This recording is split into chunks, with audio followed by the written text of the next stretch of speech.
Title is the value of failure, असफलता का मूल्य। Vikram was a young man with big dreams. He had always wanted to be successful entrepreneurs and after years of planning he finally launched his own business. Vikram एक युवा था जिनके पास बड़े सपने थे। वह हमेशा एक सफल उद्यमी बनना चाहता था।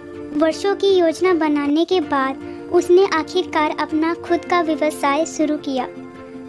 However, the business did not take off as he expected.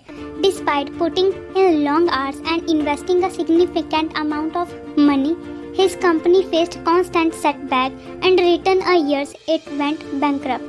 हालांकि व्यवसाय उसकी उम्मीदों के अनुसार नहीं चला। लंबी मेहनत और बहुत पैसा लगाने के बावजूद उसकी कंपनी लगातार असफलताओं का सामना कर रही थी और एक साल के भीतर वह दिवालिया हो गया। Vikram felt devastated. He thought about all the mistakes he had made and wondered if he was cut out for entrepreneurship at all.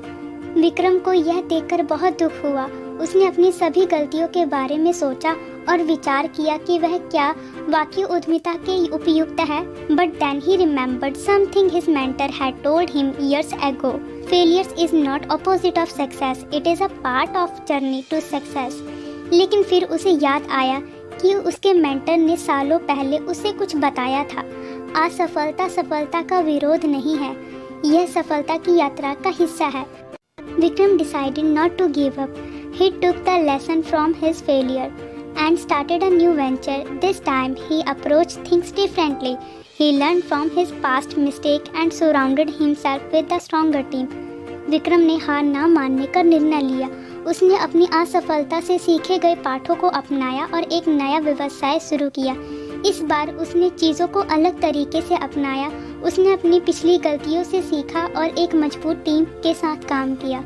Years later, Vikram's new business became a success. He often reflects on his past, saying, "Failure is the best teacher. It teaches you what not to do, and more importantly, what you are capable of." सालों बाद विक्रम का नया व्यवसाय सफल हो गया। वह अक्सर अपने अतीत पर विचार करते हैं और कहते हैं, असफलता सबसे अच्छा शिक्षक है। यह आपको यह सिखाती है कि क्या नहीं करना चाहिए और इससे भी महत्वपूर्ण बात यह आपको सिखाती है कि आप क्या करने के योग्य और सक्षम हैं। So this is the end of the story. Comment box में ज़रूर बताएं आपको मेरी स्टोरी कैसी लगी और ऐसे ही प्यार देते रहें। Thank you so much guys for watching my video. Keep supporting me.